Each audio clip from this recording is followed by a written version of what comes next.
It's on the Shorty New Year, Shorty New Year. Come along to Camp Shorty, we're so glad you're here. Camp Shorty is where you will find family. Our mod Avengers will greet you with glee. At Camp Shorty, you can shine and shine bright, because Shorty Camp Leader is a fucking delight.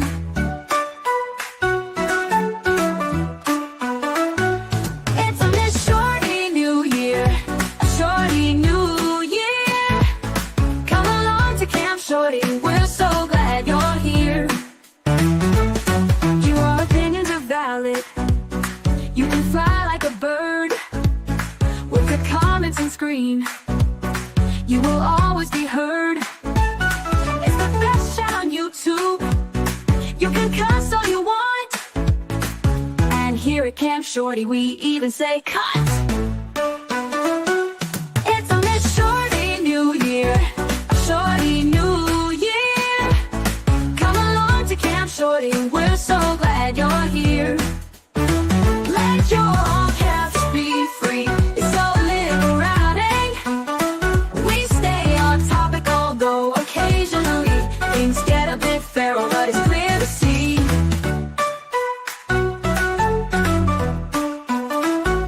It's a lit Shorty New Year, a Shorty New Year.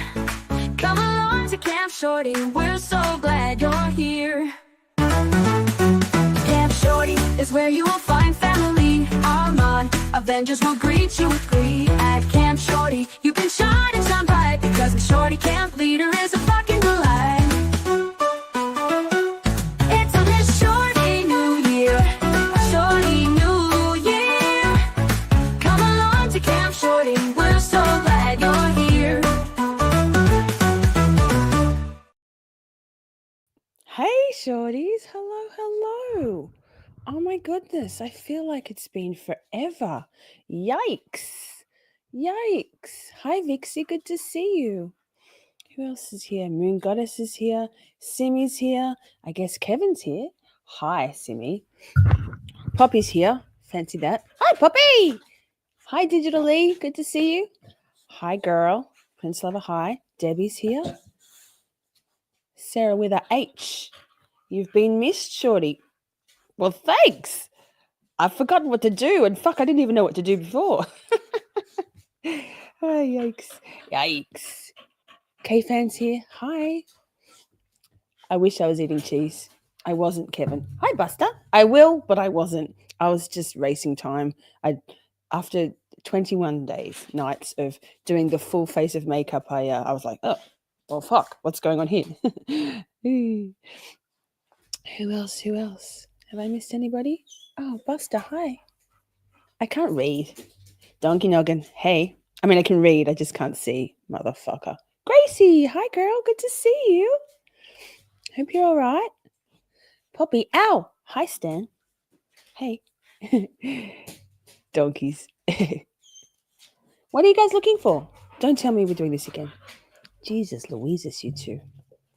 What the duck? Hey. Professional. That's me. Don't lick me, man. That's weird. Buster! How are we all? I did my first week back at work. Peasant work shit, be damned. I mean, it's cool. It was good to see humans again. I hadn't spoken to another human for 3 weeks. Like, literally. Oh, wait, the guy at the vape shop who is I think Vietnamese. So we didn't have much conversation. But I got vapes. Laura's here. Hi. Franklin M.A. Hey, Chip. Good to see you. Buster, yes, hi. Oh, my goodness. Let me get up to speed here. What the fuck? Hey, girl. Hi, I missed you all too. I dropped a few tracks for you all in the week, though. Did you like them? A few tunes? Miss Shorty music? Actually, while I think of that, the next stream, if you're keen, we're pre-gaming for Feral Friday, so publicly buzzed Feral Friday is at 9:30 Eastern, at 8 Eastern, which is I don't know, midday here. God, the time zones. We'll be going to our next stream, which is going to be colouring like coloring and hanging, coloring and chatting and chilling. So if you want to do that, we're going to do that. Just shooting the shit, right? Rutland, Vermont here. Well, beautiful. Been a while. Hope you are well. Hi, Mama G. Yes. Smarter Hari. It's so good to see you all. I've missed you all. Hi, Matilda. Good to see you, darling. Don't forget to hit the like on the way in. If you're already in, skip out for a second, hit the like and come on back. Joseph's in the house. Oh, Joey. Wait. I feel like, let me see. Joey, guess what? Prepare yourself, sir. Count it 5, 10, yeah, 15, 20, 25, 30, yeah, get the money.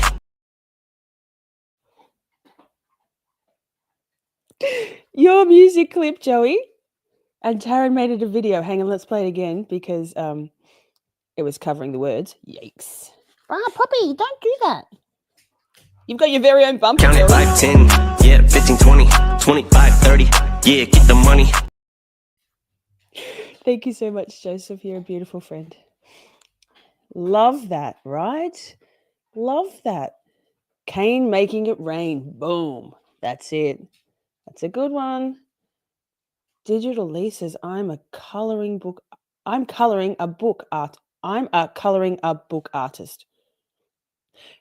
I may be watercolor painting during the next session. Yes, pencils, markers, crayons, watercolors, pastels, whatever you like. We're just going to hang and do some just unwinding because it's been a week, y'all, and not because of my peasant work at all. Donkey says that's a good one. Thank you, Joseph. Who loves you? We all love you. We all love Joey. Janine got one. Beautiful. Thanks for the gift. Amazing. You like that one, Joey? Amazing. Hi, Amber. Good to see you, friend. Dave's here. Love. You're so lost today. Dave, why?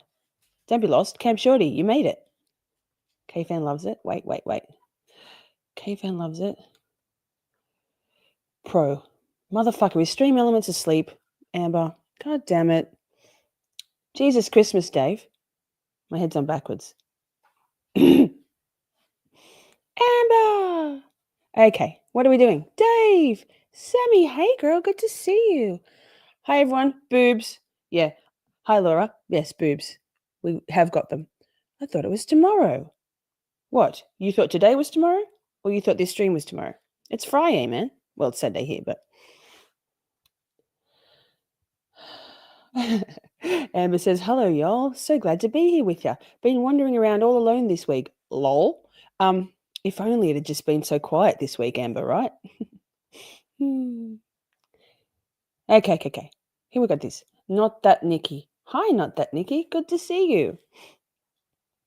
Not that Nikki. Everyone's saying hi. We could just say hi all the whole time. Or not. We've got some serious business to do. We've got shit to talk about, man. So, I got my gavel. It's rubber. EDB. Pretty cool, huh? Bussy just pushed my chair around. Hi, this is Chloe. Finally home from work. Yes. Fuck yeah. That's awesome. Glad you could be here. Hi, Vadia. Oh my goodness. You all. Red Metal. Hey, good to see you too. Rich. Congratulations, sir. Good to see you, man. God damn those Norfolk County bastards. But anyway, congratulations on your victory. Robin G's here. Amazing. Still need to petition fucking YouTube to change the color of membership font. I can't with this. Well, I'm probably the only one it's so unbiased. It's not it's bent though. We know who swings an unbiased gavel. Yes. Poppy, please don't. Goodness gracious. You're welcome. Bravo. Sometimes, you know what? In the end, good always conquers evil, Rich, and truth and justice will always prevail. So, oh, Joseph, look at you. I got to hear that one more time, boss. Of course. Well, I mean, you know, is this bait for Joseph? You know how to hear it, Joey. Count it 5, 10, yeah, 15, 20, 25, Yeah, get the money. So cool. I have to remember to take the, God damn it, more things to remember. You know me. Oh, wait, Joey, did you just do it again? Okay, thanks, Joseph. Welcome, new members. Whoa, we're gonna play it again. Y'all gonna get sick of this. Count it shit. 5, 10, yeah, 15, 20, 25, 30. Yeah, get the money. Love. Okay, let's get down to business. What's the time? I mean, how far in are we? Sorry, I started late. Yikes. Stream Elements is here. Woo! Oh, I didn't do it at all. That's nothing to do with me. Executive producer Taryn utilized benefactor Joseph's. He clipped the music and sent it to me, and then I sent it to Taryn and said, "Hey, look at this." And she goes, "That's awesome. That'll work perfectly with the video that I've got organized." Teamwork makes the fucking dream work, right? If a threesome is with 3 people and a twosome is with 2, I still don't understand why people call me handsome. Taryn does got skills. She's at a basketball game at the moment, so she'll be in presently. I've heard she's bringing a bottle of wine. I hope she brings cheese as well, right? There you go. She's doing mom stuffs. Thank you, Debbie. Don't forget to hit the like button. Exactly. Or the thumbs down. Same. So, if your replay crew, and I'll get to the point now. Trigger warning saying that. Well, we'll get on topic, right? Replay crew, if you would like to watch the live chat replay and you're on your handheld device, like a mobile phone or a iPad or something, it is possible. All you need to do is go to the comments tab on the video. Don't tap it, but swipe left. And it'll give you the option to watch the live chat replay instead. So there's that. Thank you, Prince Lover. Good woman. I love you so much. There it is. Boom. Easy peasy. So nothing better, right? Wine and cheese. Fuck yeah. So I've got a whole bunch of videos to watch for us today. We're going to talk about going no contact with narcissists and assholes and just toxic people in general. So this could be applied to, and this is continuing in our series of the Psychology Corner, where we're not diagnosing anyone, like we're not. We're just looking at some advice, looking at some videos from people like Dr. Ramani, tick, yes, today, Lisa Romano, tick, and hopefully we'll have the time for, okay, I started late, the time for another woman, and I can't remember her name, but I got some tabs lined up, right?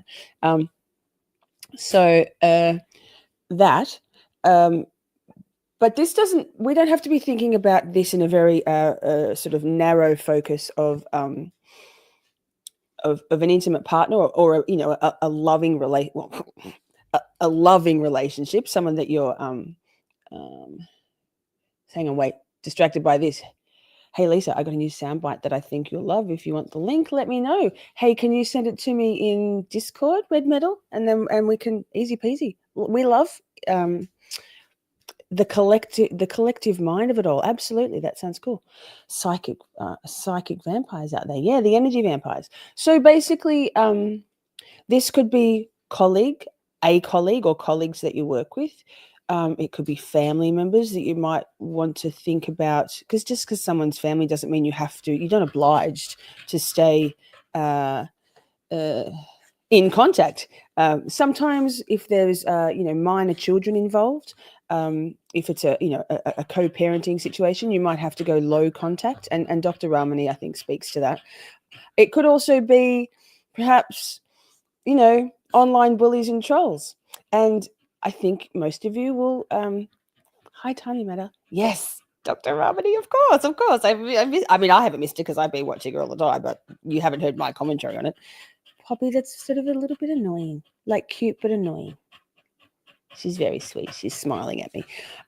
So we're going to go through some videos. So if you've got minor children, you perhaps might have to go low contact, because obviously you need to have interactions with the co-parent, the other parent, who might be a toxic asshole, or even, God forbid, a proper narcissist. So again, educational purposes only, entertainment purposes only. We are not diagnosing. You may well, though, think of a person or many people in your life in the past who you've either utilized the no contact tactic to try and minimize. Poppy, for goodness sake, I am trying to be professional. I'm trying to be professional. It's not really working when you're making me look like a dickhead and talk like a dickhead. Okay, go sit down. Go sit down, good girl. Thank you. Now Buster says, but what about me? It's 15 minutes in, chat. We still haven't got to the point. We have. Let's watch some fucking videos, right? We've been watching the same videos, K-Fan, right? So before, one more thing.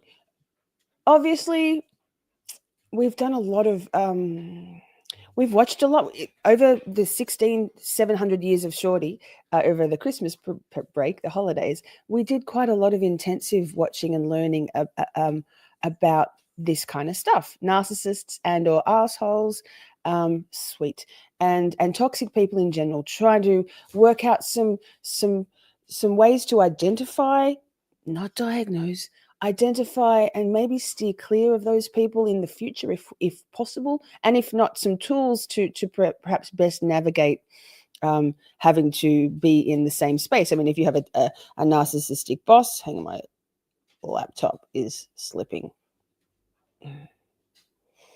If you have a narcissistic boss or just a toxic asshole boss, or perhaps you have to exist in the same space as someone at family gatherings. So we've been doing all of that we've been preparing. We've been learning about that shit. And then through the week, Amber said to me, why have we not, or perhaps we should, elaborate further on the whole let them, like the let them mantra that we have adopted, which is Amy Boston's amazing mantra. And I think it's fucking great. So the let them thing is basically saying they're going to say what they're going to say. Let them. There is a drawback to having silence and not engaging. Guys, what the fuck? What are you actually doing? Okay. Choosing to not engage and have no contact, particularly if we're talking about online bullies and trolls, is that they may well just continue to ramp up. They do. It may be that if it's an ex-partner, particularly if you're co-parenting or whatever, they might start to get really kind of underhand with their methods. And so let's watch. Enough talking. Jesus fuck, chat. First things first. We'll be listening as I'm not good at the moment. Your leg tumor pain is so bad. Gracie, I'm so sorry. Been told possible 2 months wait for surgery.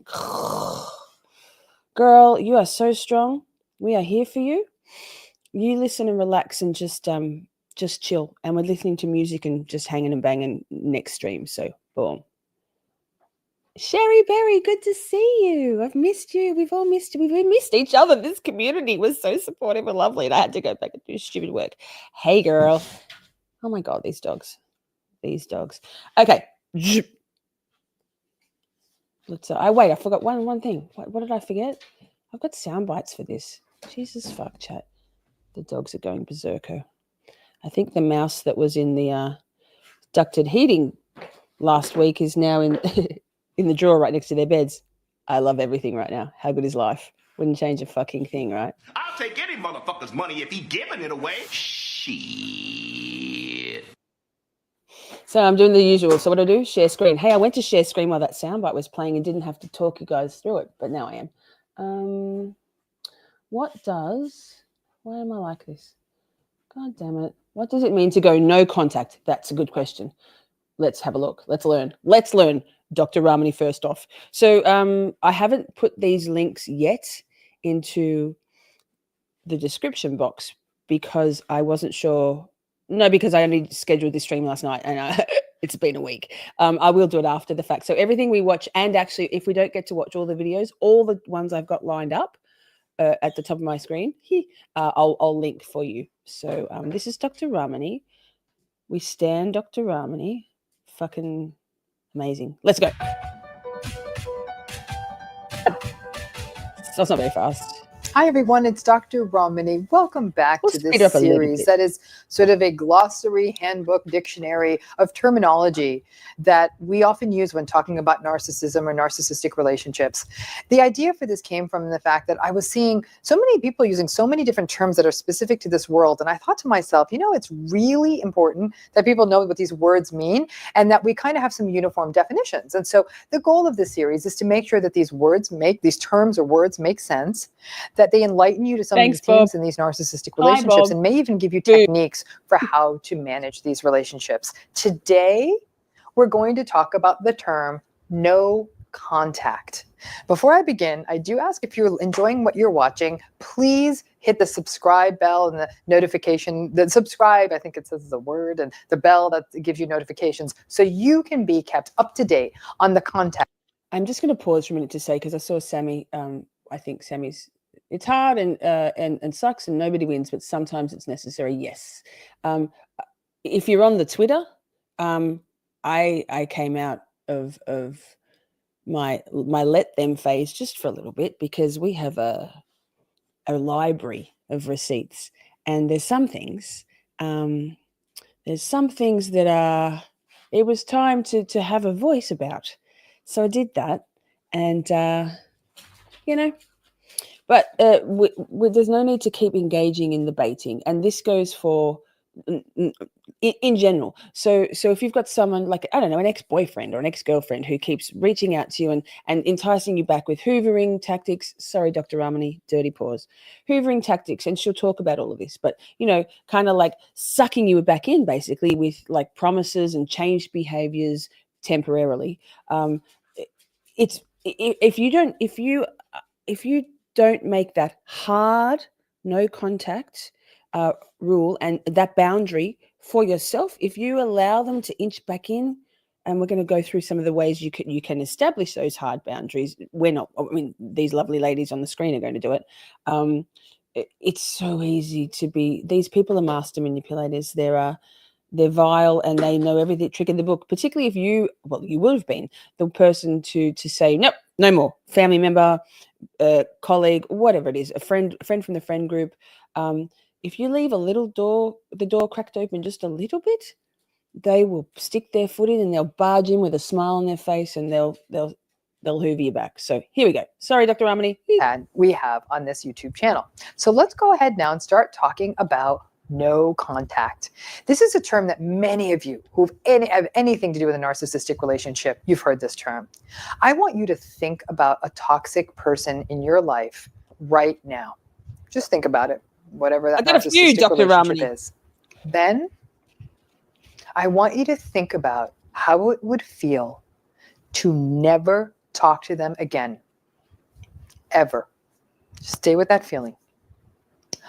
I'm guessing that you are experiencing a mix of emotions: relief, fear, sadness, confusion, guilt, freedom. And that mix of emotion cuts to the core of why going no contact is so difficult.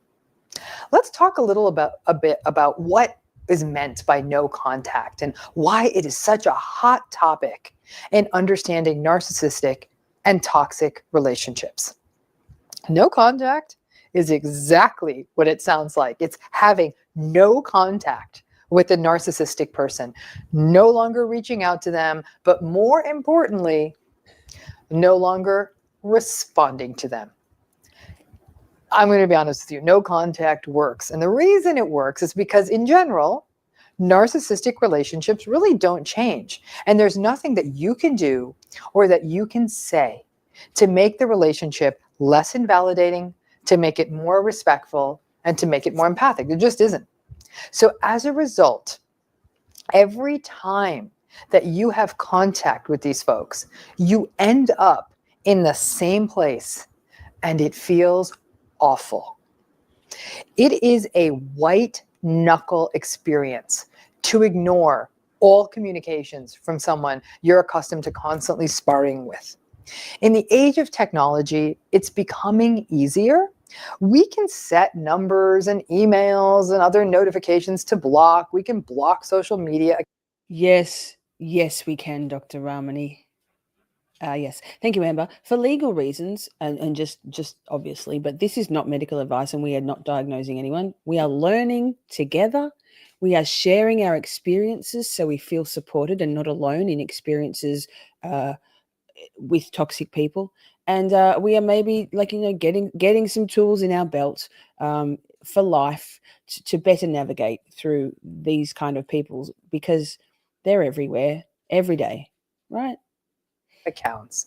But the fact of the matter is, if a person wants to contact you, they will find a way. Right, Rich? And Same. that's where this all gets really tricky, because it can take a lot of psychological, cognitive bandwidth to keep blocking someone, especially someone that you are conflicted about. They're going to do all the kinds of things that they do. They're going to come up with new. Wait, sorry. Joseph's got this, he's got this fever in his bones. He needs to hear something. Thank Count you. it 5, 10, yeah, 15, 20, 25, 30, yeah, get the money. I fucking didn't take this comment off the screen again. Sorry, Joseph. I fucked it. Thanks, Joseph. Joey. Welcome, new members. There are cool members only emotes in the chat. Yay. Please explain, Lizzie M. JD. My brain doesn't see any. I don't know. Thanks, Joey. You're the best. Mrs. Ramani. No, Dr. Ramani. I think Ramani is her first name too, not her surname. New phone numbers and fake identities. They're going to try to find a way to get in. It almost becomes like a game for them. No contact, trying to maintain no contact under these circumstances can start to feel like a full-time job. No contact works because it ends the air supply for the narcissist, or the narcissistic supply for the. Boom. That's it. That's what they need. What they want is that contact. Any contact is good contact, right? But what the fuck? I thought I would pull this. Oh, I pulled this up and I read it. I struggle so hard with the concept with this concept in family situations. I feel responsible for my parent. I feel love even. I try to keep at arm's length at this point, but no contact sounds so good. Like my parents, when my son's father kindly told everybody in my life that I was a sex worker, and they all decided to disown me, and that's cool. That's a choice. That's kind of the main reason why I started this channel, was to sort of debunk and demystify and destigmatize things that like addiction, sex work, homelessness, that people often are terrified of and react accordingly. So there's that. But before then, my relationship with my parents was like not great always, because they're very different to me. I'm adopted, and I had periods before this final severing of our relationship about 8 years ago, but by them. I had, over the years, over my adult life, set some boundaries to both of them. They're divorced and remarried, both of them, my mother and my father, adoptive. But I had set boundaries because of certain things that they had, patterns of behavior that had become so unbearable for me, the way they treated me, the disrespect and the manipulation that I had over the years. It was tough, but it was very beneficial for my mental health and my feeling of well-being. And just because someone's your family doesn't mean you should feel obligation. You need to do what's best for you. And sometimes they were just toxic people, right? Back to Dr. Ramani. The narcissist. In general, narcissist relationships are their source of supply. It's a place for them to regulate their emotions. In essence, their relationships involve other people being punching bags for the narcissist to rage. And once the narcissist is done raging and feel better, they don't stop to think whether their dysregulated and rageful tantrums actually hurt the other person. So no contact, most importantly, is a tool that lets you end these cycles. And that is what narcissistic relationships are about. Unending toxic cycles. But I mean, I'm going to be honest, let's face it. It is not always possible, and it is not always practical to go no contact. It's really hard, if not impossible, to truly go no contact, obviously with someone you live with, or with a boss that you report to, or to a mother that you may live next door to, or to an adult, or with an adult child that you may still see regularly. No contact really does kind of require the person to largely be out of your life. Now, people who are going through divorces with narcissists, they try no contact. They really do. Now, the fact is, true no contact cannot work if you have minor children together, because arrangements about custody and all of that need to be discussed, even if it's in a minimal way, and there's 2 words exchanged at a drop-off. But it's also important that you talk with your attorney and your other advisors, because if you try to go throat's gurgling. through no contact with a parent with whom you share joint custody, frankly, it is going to backfire on you. Thank you. So like I said, while you have minor children, no contact is simply not an option. Now, when you can go no contact, it definitely works. But there is a timeline to this. So for example, if you're divorced and you don't have kids, you can go no contact. So let's take a minute and talk about the timeline of what happens when you go no contact in a narcissistic relationship. Now, for a while, the amount of communication in your relationship is actually going to increase. You may not know it if you block them, but it will. They're going to keep trying to reach you. Be prepared for dozens, if not hundreds, of texts, emails, phone calls. They get angrier and angrier and sometimes even threatening over time. They may start trying nice, but then it goes angry quickly. They may threaten to blackmail you. They may threaten to tell other people terrible things about you, even if they're not true. They will. Going to pause for a minute there and say a very good friend of mine is at this very moment in the last 24 hours or less dealing with a toxic arsehole. Not sure about the clinical diagnosis because not diagnosing, but a toxic arsehole who is literally right now threatening, blackmailing this friend of mine. It's disgusting. And the levels some people will stoop to win. Will keep doubling down until you break and you contact them. And then they will square off and scold you for you thinking that you could cut them out. So how dare you think you could cut me out?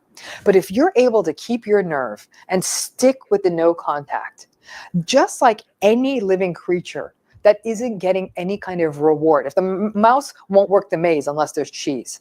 If you don't give them a reward, they will fade away. They will move on to new sources of supply. Trust me, they will definitely continue to say terrible things about you, but they may stop bothering you and go away. Now, many people who go no contact will tell me that they feel like they have symptoms of post-traumatic stress for years, even after going no contact. They still maintain a fear that they will run into the narcissist somewhere, and they live in fear of that day. They feel fear even when they see a car that looks like the narcissist on the street. In many cases over time, the narcissist has lost interest. They may just say a few ugly words and move on.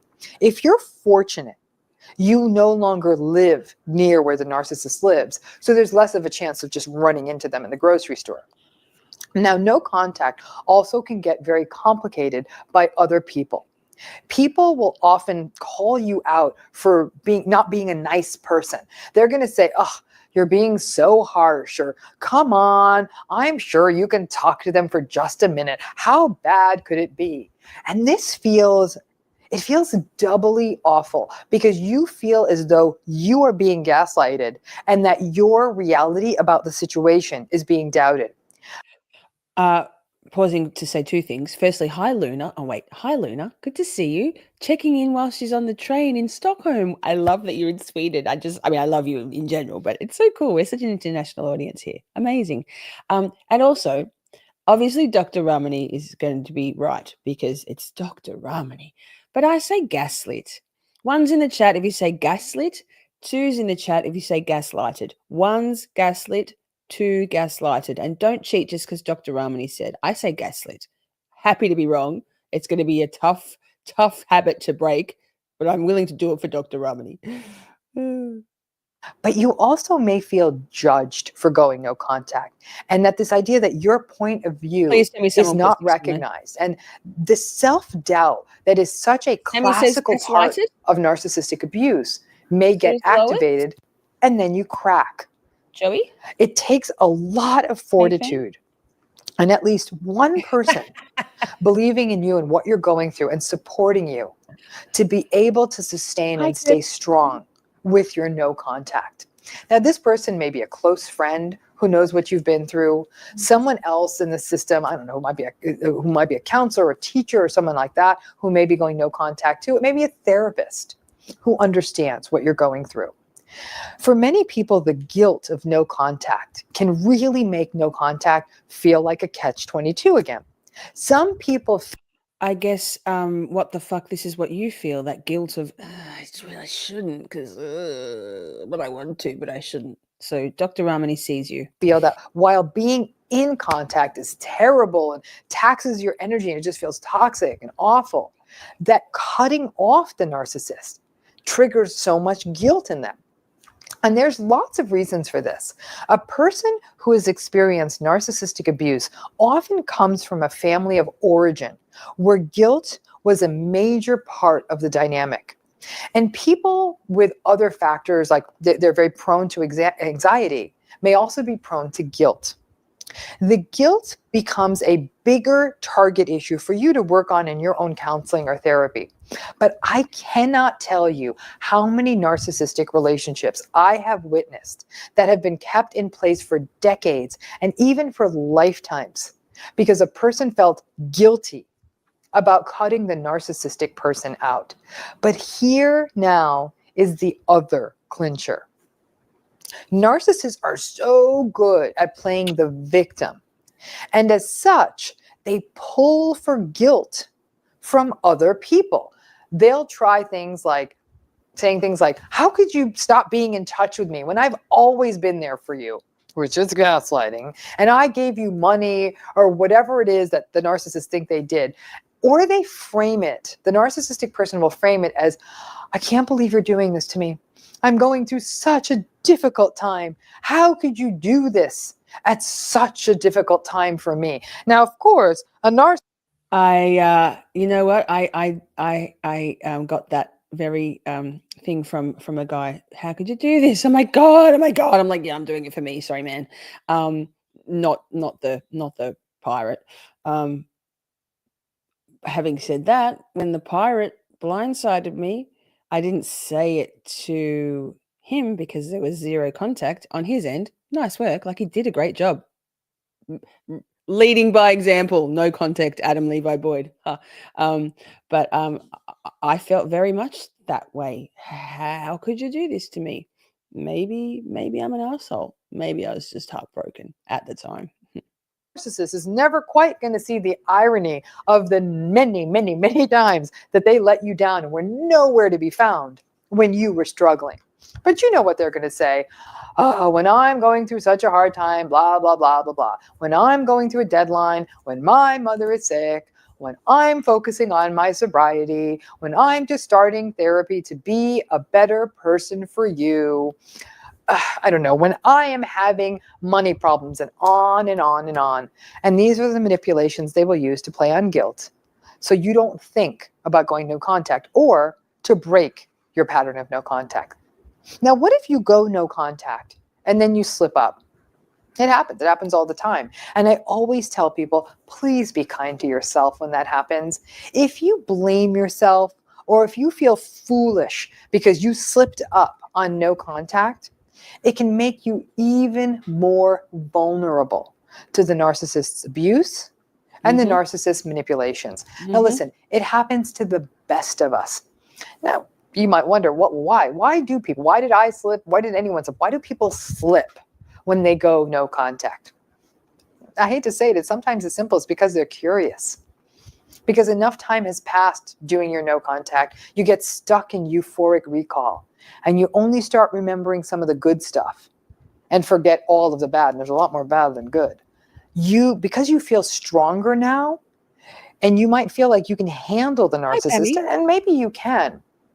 But because narcissistic relationships are so much like an addiction, and you feel pulled back to the dysfunction and the highs you felt in that situation, it's so easy to fall back into it. There are lots of reasons that people crack or break when they are going no contact. It happens. I also tell people that the minute it turns toxic again, if you do slip and you do break your no contact, when it slips and goes toxic, you can turn it off again. But the problem is that the narcissist now I knows get it. that someday you may come back around. So what do? They keep trying.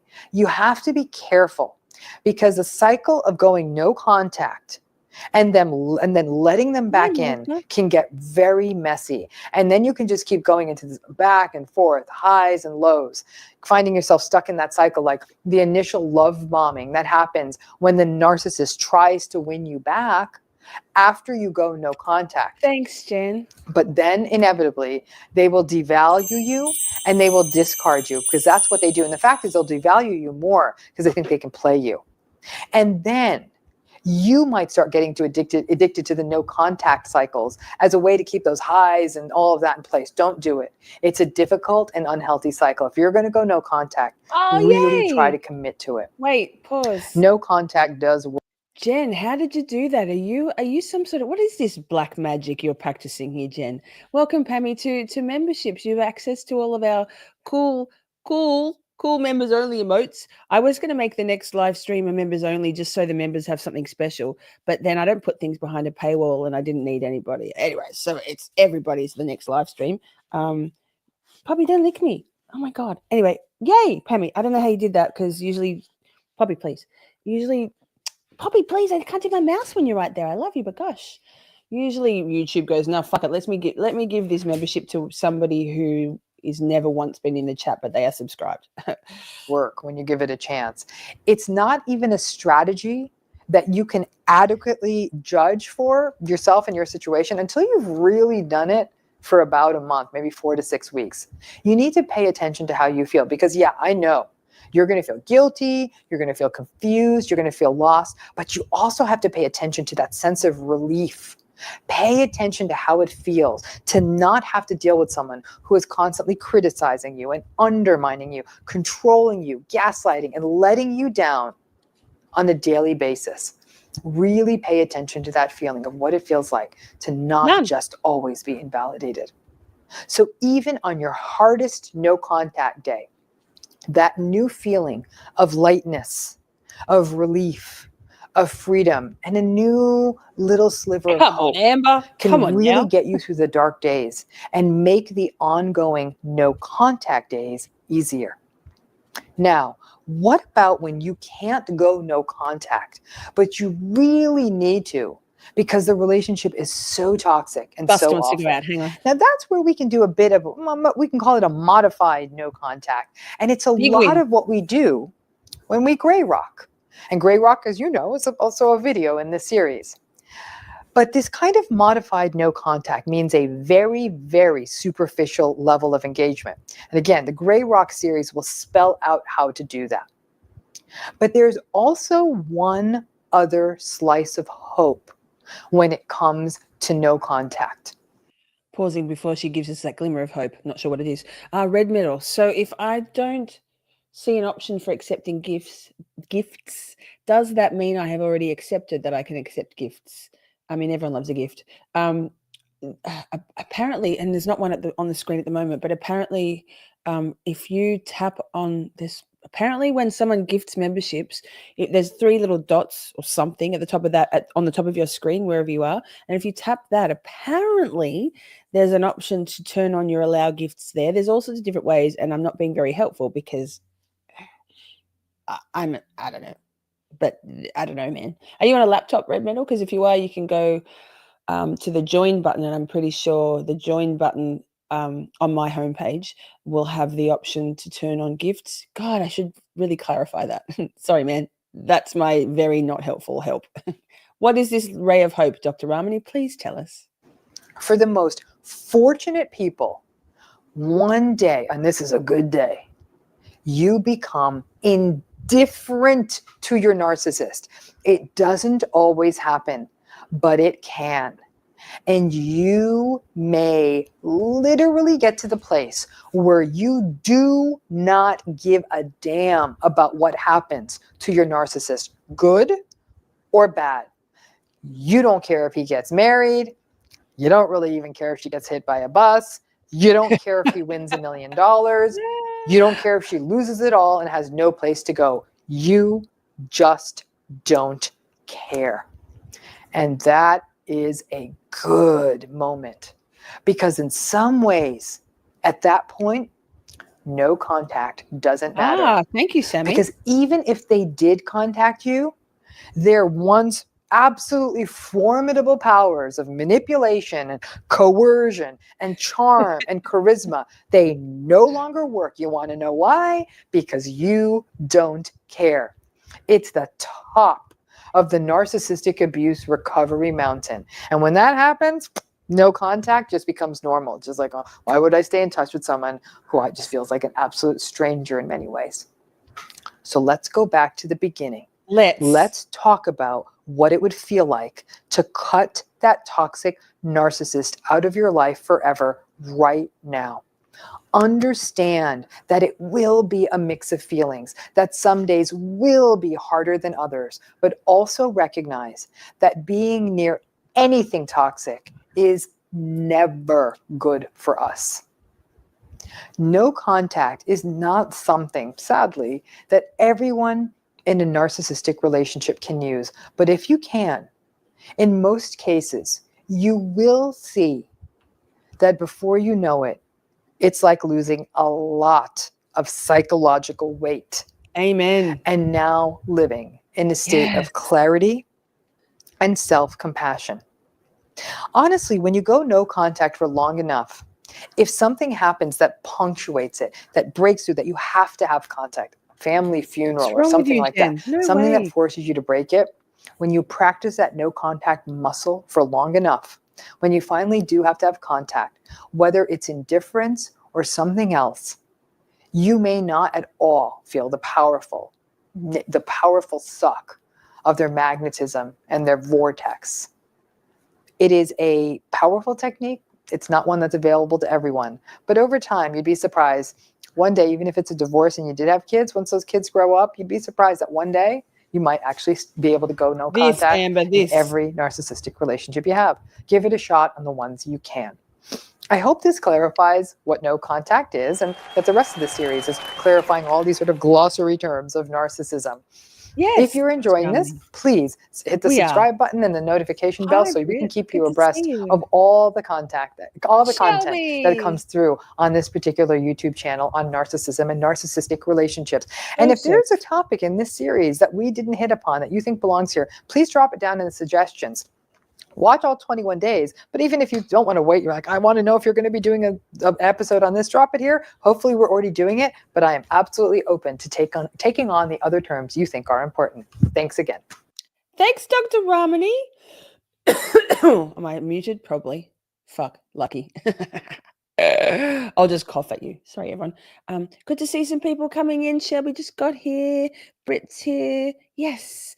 Don't forget to hit the like on the way in. And what the fuck, you all with your Android phones? Come on now. I'm joking. I'm very much an Apple person, but you do you, boo. For whatever reason, if you want to do Android, that's cool too. No worries. So I'll put that thing. What was it? I'll put the link to all of them in the description box afterwards. So let's keep moving. Dr. Ramani has big Yaneti energy. She really does. She really does. Love, love, love. Nope, we can hear you. Amazing. There is a God. Hey, Joseph is testing out this whole theory of YouTube gifting, and if we can sort that shit out. 5, 10, yeah, 15, 20, 25, 30, yeah, get the money. Thank you, Joseph. 5 more members. Oh my God. Southie Sally, Courtney Regan, Desiree D, Gregor Smith.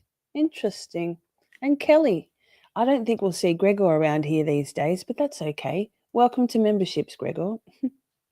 If you know, you know. So next video, who have we got here? What is this? I'll tell you. Hang on. They're in order, I hope. So I think this is Dr. Oh, not doctor. Oh, maybe she is. No, Lisa A. Romano, breakthrough life coach. So this, we're going to go in between Lisa, good name, and Dr. Ramani. You have to use Apple. Yay, new members. Kane Rain. Boom. Haha, Joe wants the tune. I mean, he needs no encouragement. He likes going to the Shorty strip club and flicking them out. What a beautiful supporter. Thank you, Joseph. Now, what am I doing? Sharing the screen. Fuck, every time. It's like a verbal tic. It's my what if any, isn't it? How the narcissist reacts when you stop playing their mind games. Now, I've put this in here, even though we've got some more kind of general commentary or advice or discussion from Dr. Ramani again, and another lady. God, I wish I remembered her name. It'll be there. But this one, if I recall, can't remember what, something relevant. Let's watch it. If you love this content, please don't forget to click the subscribe button and the notification bell. This way, every time I upload a new video, you'll be the Oh, first no, that's to too know. fast. So when Jesus it comes to narcissists, we're talking about people who have a need to dominate and control. Pausing for a minute just to say, sidebar, I feel like she must get a headache from those bright lights. She's gorgeous. My brain would say, hell no, that's way too bright. However, that's not my problem. So generous and kind, right? Where you at, kid? I like Lisa Romano too. Same. Let's watch her. Let's see what she says. Let's. These are people who are fractured. These are people who are very thin-skinned. They're very insecure. They're very critical of other people. They tend to be jealous. They tend to be paranoid. They tend to project. There we go. Things Wait. a narcissist Pause. has yet to figure out how to resolve. Pause. Thank you so much. What the duck? Okay. Right now, while there's 5 gifts up on the top of your screen, wherever you are on your phone or on a laptop or whatever, click on the green bubble just under the live chat. See that the 5 gifts. You should see accept gifts or something along those lines. If it isn't there, it's already turned on. Girl, guy, I'm not sure, but thank you. Amazing. What the duck. Thank you so much. Maybe our brains will remember that. Mine won't, but someone will. Within themselves, they project these traits onto other people. So if a narcissist is cheating or is flirting or is contemplating an affair, they will project those ideas onto you and accuse you of exactly what they're guilty of. If a narcissist has anxiety, if a narcissist is paranoid, if a narcissist is insecure, if a narcissist is looking for attention, these are all things that are not. Kevin, for starters, you've used that one already. That's a great joke, but I'm sorry. But because I remember how I chuckled the first time. Hey, Kevin, you could do exclamation point, Kevin, because you have your own dad joke prompt in Stream Elements. Just saying. I know you obviously have a full a plethora, a myriad of your own dad jokes. But if you're running thin on material, just ask Stream Elements. Narcissist will accuse you of having or experiencing. When it comes to narcissism, I think we really have to be careful because we have to recognize that narcissism is something that is pervasive. We're not talking about people who have had one bad day or a few bad days. We're talking about people who are this way all the time. We're talking about people who can't keep it together. We're talking about people who conflict follows them wherever they go. So we're not talking about your best friend who had a breakup and she's feeling really insecure and she lashes out at you because you ask her a question about the breakup. Just going to say the jump cuts of it all. There's quite a few in this. Oh, sorry, Lisa. Dirty pause. Remember, we don't have to just be talking about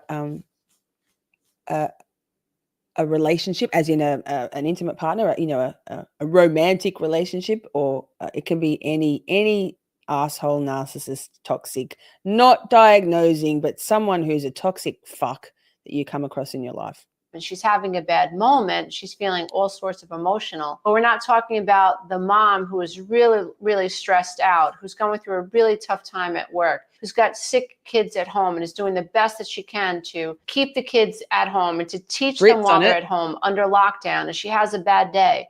That's not narcissism, although it might be a narcissistic moment, a self-absorbed moment. It's not what one would consider narcissistic personality disorder. So please, let's keep in mind that narcissism exists on a spectrum.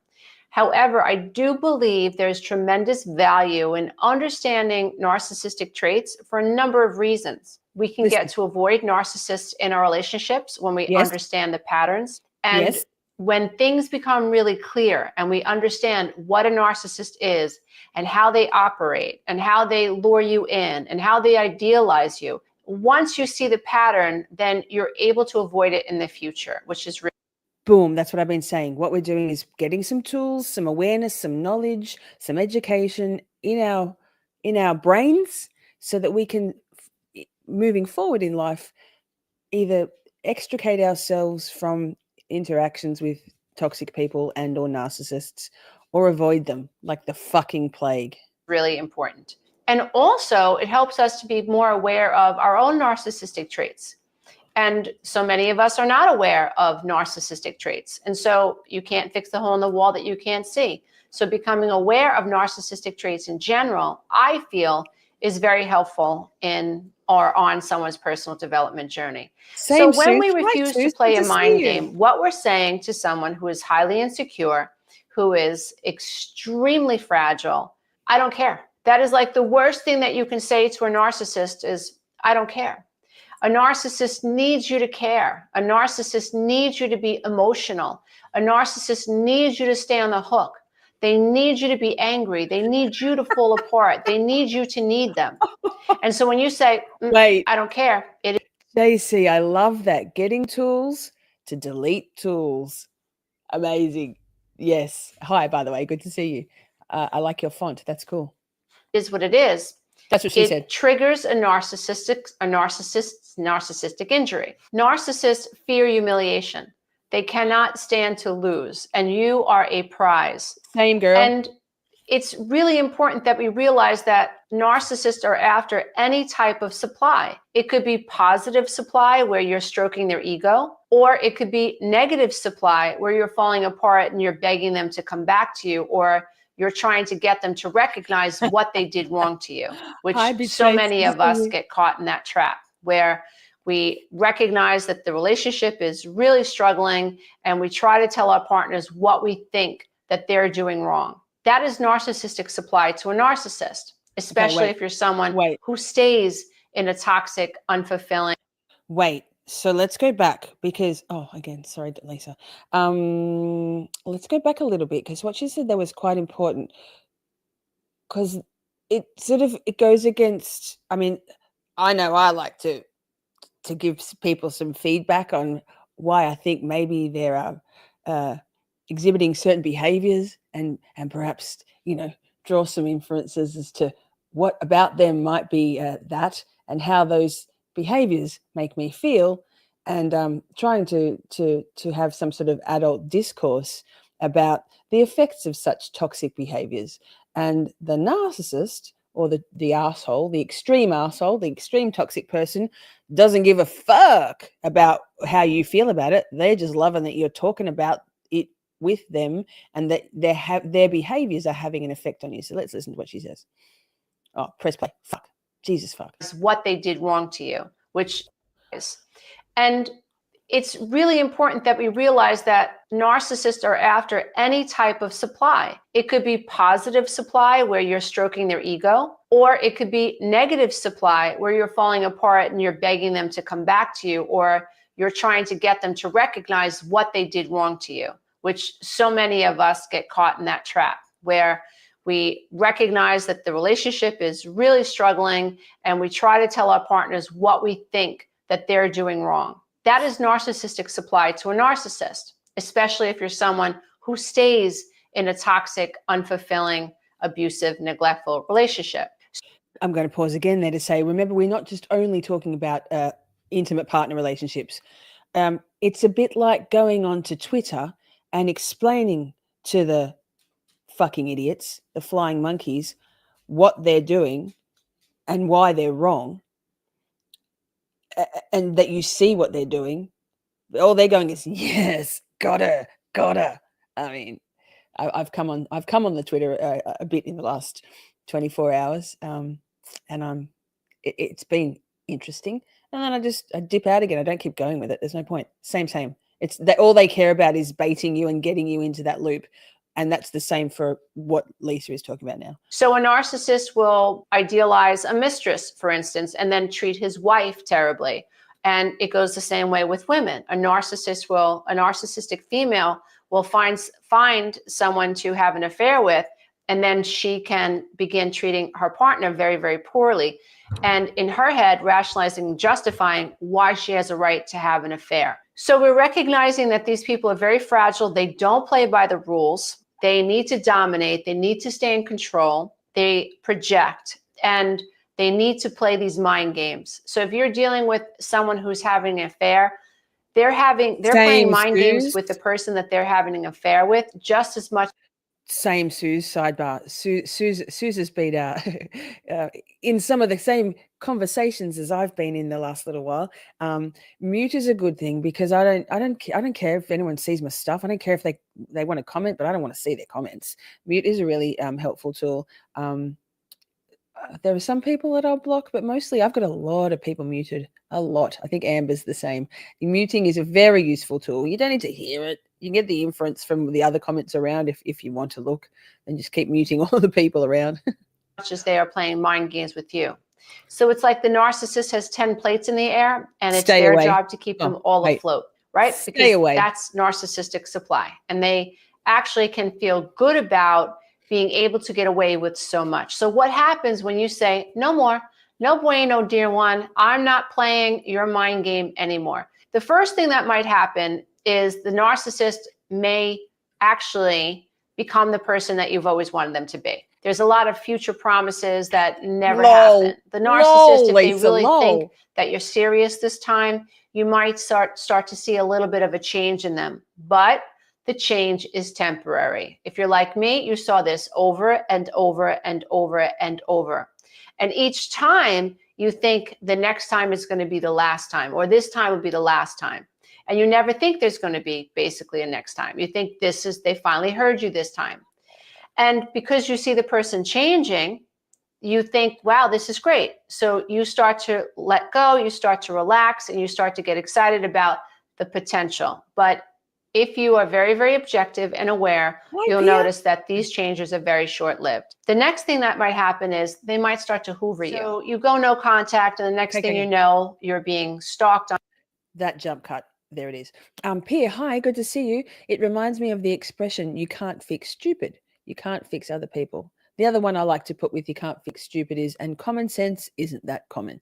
And even so, you can't fix other people, and some people don't want to be fixed. This is their go-to, their default settings.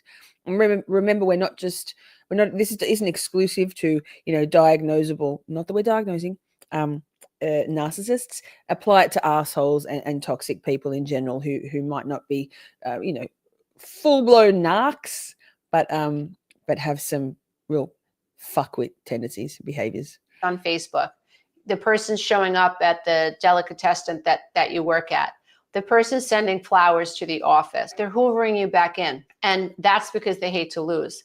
The narcissist will hoover you in, even if they don't want to be in a relationship with you, even if they don't love you or like you all that much. It's about not being the one that was left. The narcissist will hoover you in just so they could break up with you, just so that they could abandon you. And so this is something that happens when you stop playing their mind games. Another thing that might happen is they can become very, very angry that you're not permitting them to control you. So you'll have someone who could be narcissistic within the relationship and seem kind of docile, but the telltale sign when you ask this person to change, or when you go as far as ending the relationship, this person can become rageful and vindictive. And it's almost like they turned into someone you don't know. So when you stop playing the mind game, when you stop acquiescing, when you stop subjugating yourself, the narcissist can become very, very angry. The next thing that you'll notice is that a narcissist can also become verbally abusive. Again. So I just had a thought. My brain. Maybe that's why her bangs, her fringe, is in her eyes because she's like, man, this is so bright. She needs one of those poker caps. You know those poker caps with the a visor.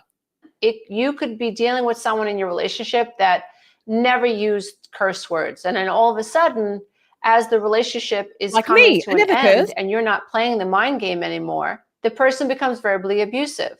Now, why would a narcissist become verbally abusive? Because it's their way to exert dominance, power, and control. It's their way of saying, I think nothing about you. I have no respect for you. So if you think about a pedestal, this is the way a narcissist climbs back on the pedestal so that they can, at least in their head, can feel like they're better than you. And in their head, they're putting you down. So this No, is all to Joey. benefit their ego and Golf visors are solid. You know those poker visors that are like green plastic shit that's got like the light goes through so they can, you know those, right? My adoptive mother always used to wear visors. She had all different colors of these straw ones that just pushed into her head everywhere she went. She'd always be wearing a fucking visor, man. to help them regulate their emotions after you not playing the mind game anymore is they'll jockey for any sense of control in any way, shape, or form. So let's say you work with a narcissist and you've been mild-mannered and you've been acquiescing and not making a big deal, and you haven't been making a lot of waves in the office, and you're just kind Hi, of Poke. getting along with this person. And it gets to a point where you discover that the narcissist has gone as far as to lie about a project that you're working on, and you just can't take it anymore. Like, now it's personal. Now the narcissist is doing something absolutely directly to you. And you say, I'm not playing this game anymore. So you don't laugh at their jokes anymore. You don't bring them the coffee they expect you to bring them on Friday.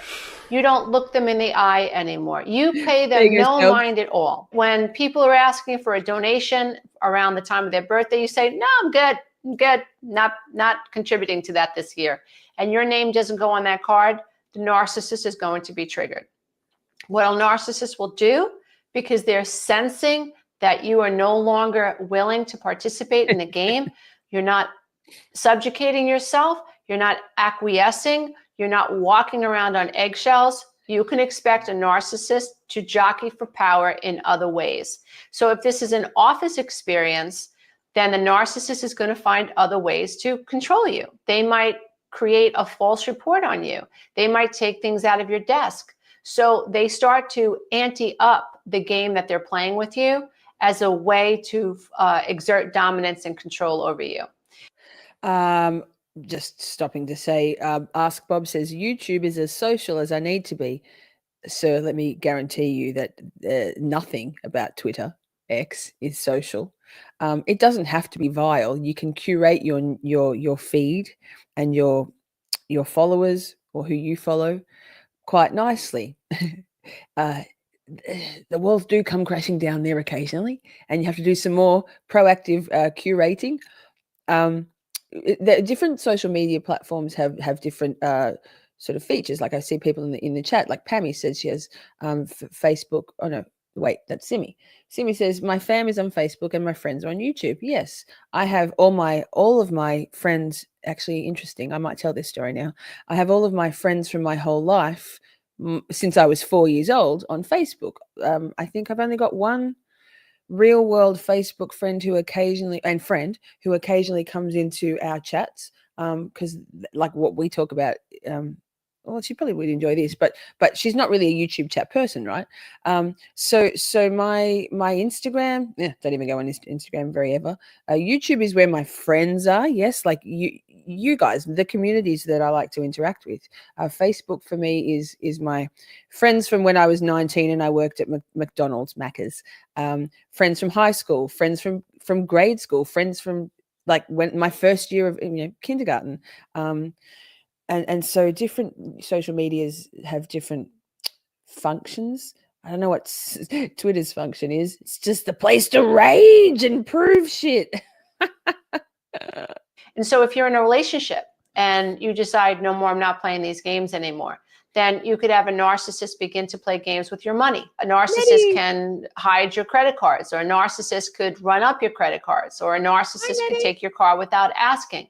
There are going to be ways in which someone who has high narcissistic traits is going to jockey for control We all again. hate drama, Another man. thing that will happen is they will blackmail you. If there's anything that you've shared with a narcissist that you know is a vulnerable spot for you, there is a potential that the narcissist will blackmail you. Now, they may or may not follow through with their threats, but it's important that people recognize that this is a potential. And what you want to do is you want to get out ahead of it. You want to know that this is a potential. You don't want it to freak you out. You want to recognize this as blackmail, as what it is. It's emotional harassment. Someone is intentionally trying to hurt you, and you have a right to go to the authorities if you feel like you need to say this is what's going on. When people are blackmailed, they often feel completely powerless. Wait, 69 in and chat. it's like the 69 in chat. shame that is going. Oh, someone's going to leave. We've got 69 in chat. Drop 69 in chat in the chat. 69. Where's Taryn? Yikes. Still 69. Oh my God, how exciting. Hold your position, 69. Going to be exposed as a result of this big secret can be debilitating. Boom. And I say get out ahead of it. It is unacceptable. And the shame should fall at the feet of the person who's trying to blackmail you. So try to remember not to take on that shame. Try to remember not to give in to bullying. When you stop playing the mind games of a narcissist, you can also expect a potential smear campaign. This is something that is so terribly painful. Yeah. Can attest. Hang on. We're going back. Okay, get your minds out of the gutter chat. What's wrong with you? As if we even care about 69.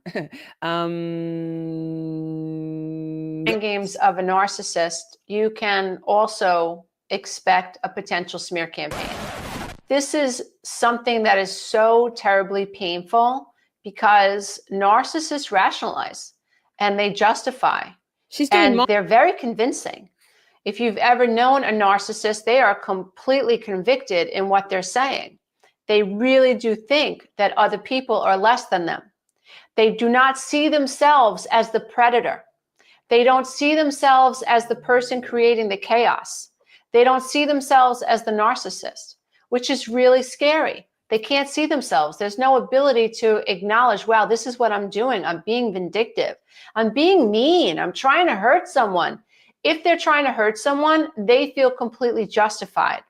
And so when they bump into someone, they have this whole big story about why they're hurting their ex-girlfriend or why they're hurting their ex-boyfriend or their husband or their ex-wife. It makes complete sense to them. And people who aren't aware of what's really going on, they're only getting one side of the story. Oh, they might fall for it. They might believe them. They did. Narcissists are very, very good at convincing other people that they are the victim.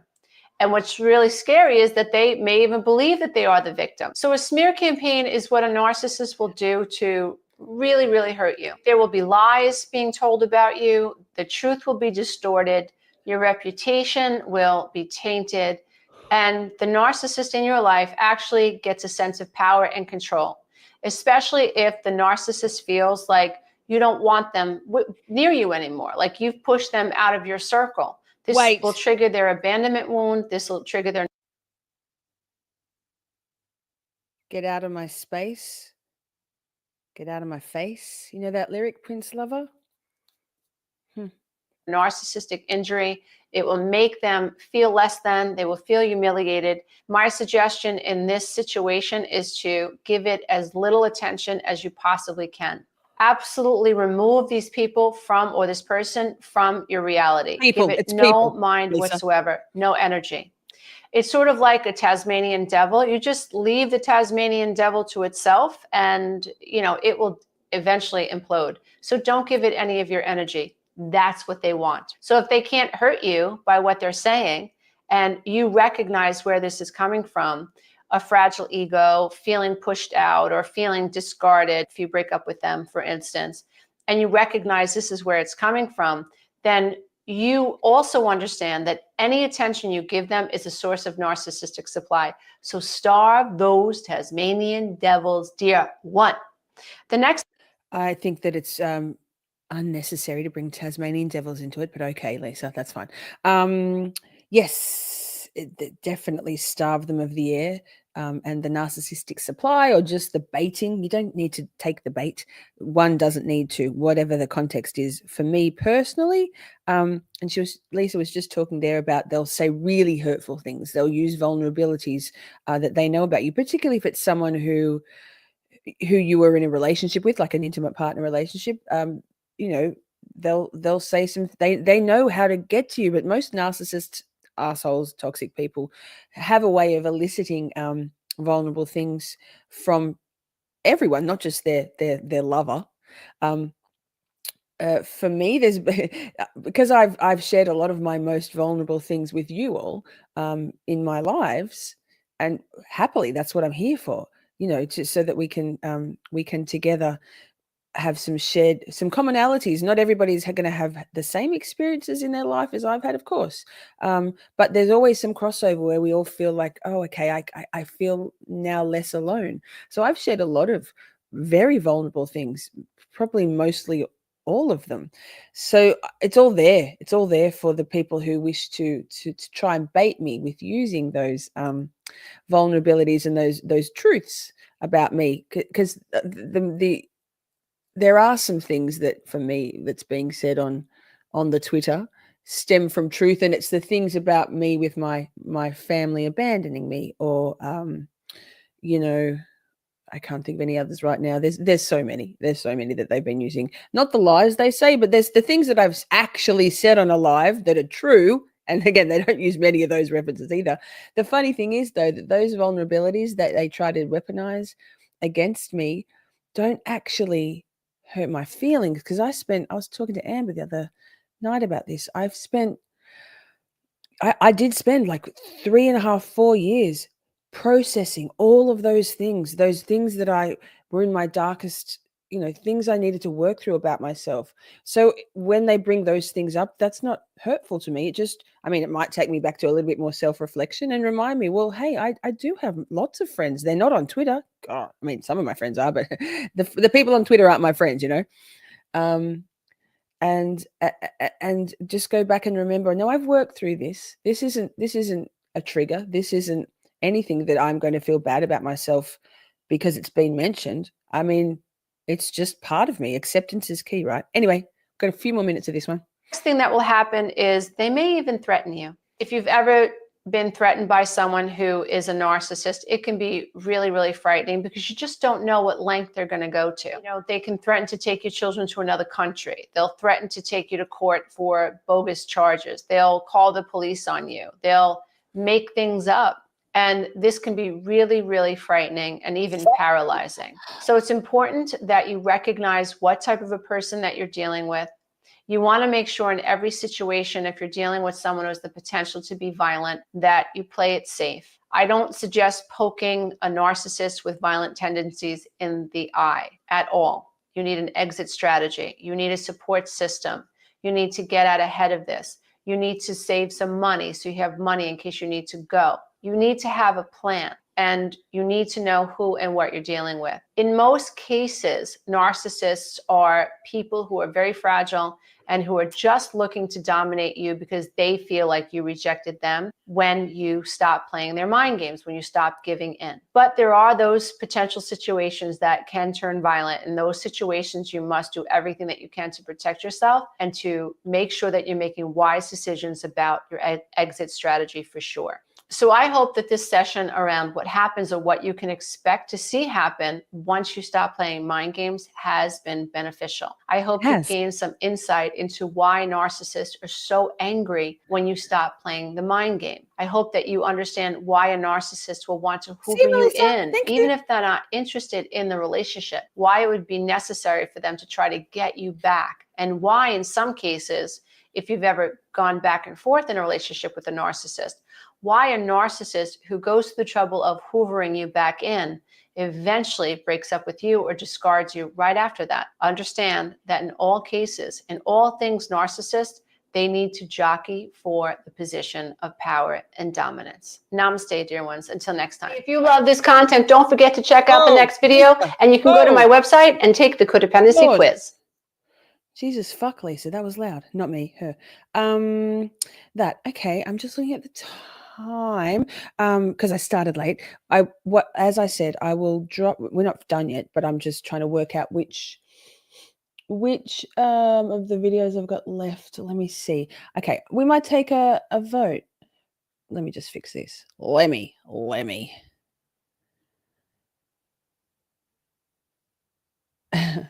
Mr. Poker's going to a basketball game. He says, have fun. Shelley says this. Have fun with my online husband, i.e. Steve. Yes, we're going. Next stream is just a colouring, chill, chat, hang stream. It's basically pre-gaming for Feral Friday with Publicly Buzzed.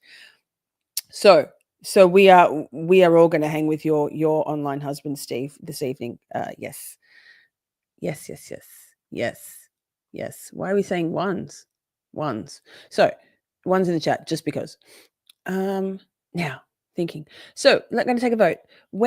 Here are options. Dr. Ramani, when no contact is not an option, try low contact. That's Dr. Ramani. Then we've got Tammy M. Joyce. We haven't watched her before. 7 things narcissists do when you go no contact, or Common Ego. I think I like this chick more. They're all about the same length. I'm not even going to get you to vote. We're playing this one. It's about 20 minutes. We'll start the next stream a little bit late, I'd say. Oh, it's Feral Friday. Fuck yeah, Jen. It fucking is. Oh, we're colouring? Yes, we're colouring. Yes. Print them out now because we'll do this next video and then we'll go straight to the next stream, which is that. Awesome, because I hate making decisions. Same. I just have to make one. Fuck's sake. Okay, we'll better get going on it because otherwise, time. Who needs it? It's just a theory anyway, right? What did I say? 14 things. I don't know if you... Anyway. 14 things to expect. We haven't watched this lady before. She's quite lovely. Have I hit the like? No, that's fucking rude. And I guess I'll subscribe. Sure. I will, as I said, I'll put all of the links that I had queued up to play. I'll put them all in the description box after so you can watch any others. I just typed in no contact with narcissist in the YouTube search bar and just got so many. So many. So that. What speed are we on though? Narcissist in your life. So you've just gone no contact with a narcissist in your life. Now what? Wrong button. Dick. Well, I can tell you what happens next is not always pretty, but it's usually predictable. I'm going to talk through 14 things that you might expect from a narcissist when you go no contact. And really upfront, I can tell you all of these things fit into one of 4 categories. Right. So the first category answers the question, will I ever hear from the narcissist soon, Jen. again?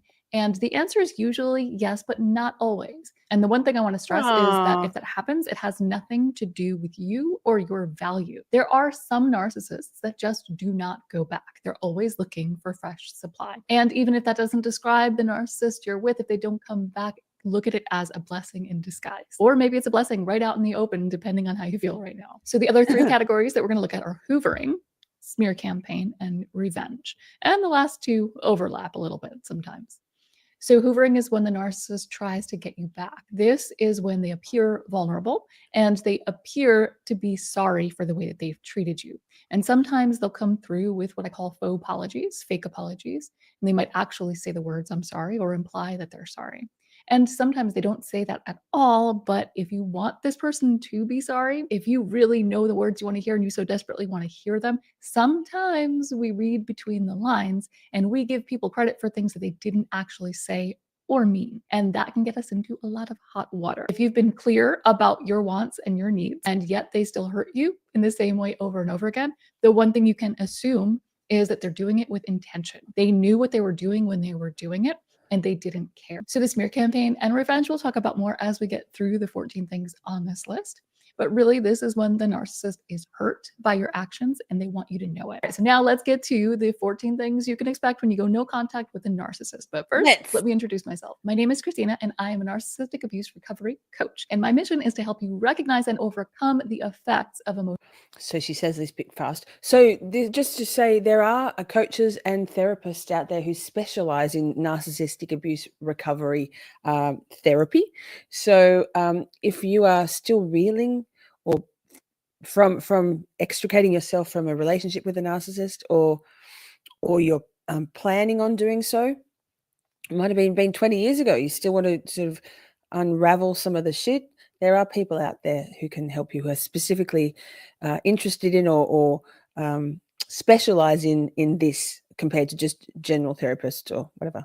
Emotional abuse. And you'll notice that this channel is dedicated to just that. So if you like what you see, go ahead and subscribe. So the things that we're talking about here today don't necessarily happen in any particular order. And most people do experience more than one thing that we're going to talk about here today. So definitely listen to the end if you want to be prepared for what happens when you go no contact with a narcissist. So the first few things that we're going to talk about happen during the hoovering phase. If a narcissist wants to hoover you back in after you've gone no contact, you might expect something like an accidental text or a phone call. If you've ever gotten one, let me know in the comments. So this is when the narcissist will send a text that was apparently not for you, but oops, it was just a mistake. If you respond, they will use it as a foot in the door to start a conversation. And it seems innocent enough. But if you're not careful, before you know it, you can get swept up into all the drama again. So now, as we do here, I want to highlight. Pausing to say, in my very recent experience, the hoovering came by the way of Adam Levi Boyd, who had blocked me everywhere and blindsided me at the time, dumped me, whatever you want to call it now, released me, thank the gods. But then he started to unblock me on certain things to try and draw me back in. Sent me a long message that was like, I know you want closure, but I'm not quite ready to talk about it yet. And I don't want it to be a negative conversation. And I was like, okay, this makes me feel kind of uncomfortable, but okay. And then, and to be honest, I did some blocks and unblocks of my own there, kind of wavering between, like, how resistant to this hoovering am I going to be? Don't worry, still blocked. Me, blocked him. Do whatever you want, mate. Hi, by the way. Fuck. Ugh, vile animal. Highlight one of your comments because there are some real gems in the comment section. So this commenter says, just heard from mine after 9 months of no contact. I just got the accidental text.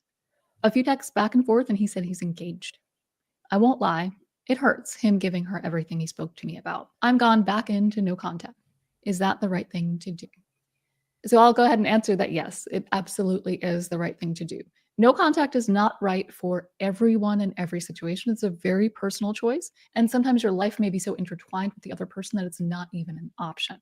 So no judgment on people who decide not to go no contact. But if you can go no contact, that is the best option. And this is a good one to look at up front because there's a lesson here.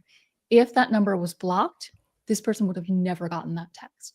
So that's one thing, that's one area where you might be vulnerable. If you leave these lines of communication open, then you're going to be open to communication. So in this case, for this commenter, it wasn't a hoovering attempt, it was an attempt to hurt this person, and it worked. But one more thing I want to say about this before we move on to the next thing, and that is that we can get really wrapped up in our own stuff, right? In our own stories, the narratives that we have about how this situation is affecting us.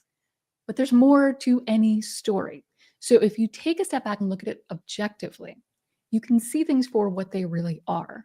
So imagine that you were in a relationship with someone, you just got engaged, and your fiance was sending that accidental text to throw it in that person's face. How would you feel? Does that sound like a situation that you would want to be in? Because I don't know about you, but it doesn't sound like something I would want. So another thing you might expect after going no contact with a narcissist is to have old pictures pop up. And this might happen on social media. You might see that they start posting old pictures, or they might be sending it to you via text or direct message or email, however it is that they choose to get to you. And these will be pictures of happier times. This is to bring up feelings of nostalgia. and to get you to remember the times that just weren't so bad. And if you take the bait, you'll start reminiscing and thinking about the times that you actually enjoyed spending time with this person. And it's Rose-colored very glasses, right? difficult to think about the bad and the good at the same exact time. So if you've just gone no contact, you're probably already in a vulnerable place. And then when you get the pictures, you're in an even more vulnerable place, because regardless of what you were thinking before, when you see those pictures, they're going to bring up feelings, and that's going to put you in an even more vulnerable position. So then when they follow up with whatever they follow up with, you're much more likely to take the bait. So of course, a lot of you have dealt with this one, and we're going to look at a comment from one of you. So this commenter says, I have an ex. I'm not sure if he's a narcissist or not, certainly has a lot of the traits. Once, when I wanted to leave him behind for good, he sent me a bunch of our old travel pictures together. Also, childhood images about himself when he was a small, cute baby. He said he just coincidentally found these and wanted to share them with me. The whole thing was preposterously obvious as manipulation, but unfortunately, I fell for it at the time, especially because of the cute baby. I mean, that sounds culty. What the fuck? The problem was, definitely join us on our emotionally, Discord. It's amazing. he was and still Best is a place. baby today. So it sounds like this person may have taken the bait and regretted it. And that's a common theme that you'll find with relationships like this. Dave? If you go no contact and you Dave, the most recent one is that piece of shit came out of hiding for about an hour on Twitter, and proceeded to scorched earth. But by proxy, I was scorched, but scorched Auntie Deb, shared Auntie Deb's text messages to Adam Levi Boyd. Wild. It's been a week, chat. But yes, he did also do it to me right back. It was actually the day or the night of the when I found out, when we found out, all in the space of a couple of hours, that the true truth about Adam Levi Boyd, Adam Drives Helen, and he in that sort of 12 hours before that was sharing my personal messages on Twitter, and then they were being retweeted everywhere, like whatever, like disgusting, but I mean, that's a choice. Cute. you end up taking the bait, you are almost definitely going to regret it. Now, I've mentioned before, these are very personal and difficult decisions. So if you go no contact and then decide that that's not right for you, that you really want or need to have some contact with this person in your life, again, no judgment. But if you let the other person manipulate you into contact, that's when you're going to regret your decision. So the next thing you might expect if you were in a romantic relationship with a narcissist is the let's be friends conversation or text. And again, this is only a conversation that you're going to get if you leave the lines of communication open, if you don't do a firm no contact and block everywhere. And of course, there are cases where people are really good friends with their exes and there's nothing inappropriate going on. This is not the case with a narcissist. And if you've ever experienced evidence to this, please do let us know in the comments. This is one that you will end up regretting if you take this bait. Just stop before you start. So let's look at a comment. My ex-narc never came back. Well, unless the let's be friends routine. I agreed, only for her to smear me and totally try to destroy me mentally. So often when let's be friends thing happens with exes, it's usually that they cross lines, that they don't respect your boundaries, and that they look at the friends thing as a backdoor to sneak their way back into your life. But this one is an interesting twist and also very possible. If you discard a narcissist, it's kind of like when somebody gets fired and they say, no, you can't fire me. Thank God, Dave. Quit. They need to be the ones to make the decision. They need to be the ones in control and power. And so they need to discard. So if you discard them first, you do not take back a narcissist because it's all about revenge at this point. They want to show you. Boom. Yes. All of what she just said. Can't remember her name. Was it Katrina? God damn it. Patricia. No. Trisha, lol. Who's boss, and that you can't make these kinds of decisions. So another thing you might experience when you go no contact with a narcissist is that if they have anything against you, they will very likely use it against you. And they may do this in varying forms of friendliness. So it might be an all-out threat. It might be super nasty. Or they might just be friendly and subtly imply that they're going to destroy you. It really depends on what they're looking to get and what they have on you. Also, Nothing. I will mention that Nothing. oftentimes a narcissist doesn't Nothing. have anything on you, but they will There, imply that. that they do. Boom. And this can really get you thinking about anything you've ever done in your life and how they might hold it against you. So when it comes to threats like this, do not assume that they're only empty threats. It's very possible that a narcissist will follow through. But the only good news, I guess you could call it a silver lining, is that a narcissist will usually threaten first, because they like to have that power and control over you. And this is by far probably the best and most common reason I hear that people have gone no contact but have not blocked the narcissist. When someone fears retaliation, Hi, Jim. Good oftentimes to see they want you. to Everyone see loves what's Cox. coming their way. They want to see so maybe they can report it to someone or at least somehow be prepared. So the next thing you might expect from a narcissist after they go no contact is emotional blackmail. And this can happen through other people if you have blocked the narcissist, or it could happen over text or phone call if you have not blocked them. So this Blocked. usually looks something like, if you loved me, you'd do this. Or maybe they have a sob story or some kind of victim story coming back to you, implying that you could have saved them or helped them if only you were in contact with them. So really what they're doing here is trying to make you feel guilty, trying to make you feel responsible for their life somehow and their happiness. But you Pausing, excuse me, just to say, I've pushed back the next stream to 10 past the hour. We've got Amber, Glorious Amber has set up a portal. So when I might push it back to 15:15 just so that it doesn't feel like we're starting late, lol. And if you're keen for some coloring or not, just having, I don't know, just hanging and banging, listen to some music and stuff, we're doing that. So you don't even need to go anywhere. We can just all stay together and strap our seatbelts on and go for a quick ride. You are not responsible for someone else's life and someone else's happiness. All right, so once again, let's go to the comments and see what you guys Good have night, to say about Kevin. this. So this commenter is quoting their ex Wait, narcissist. that's We not aren't good night. committed, so it's not cheating. If you loved me, you'd be happy I have friends who care Good about me. night. Mwah.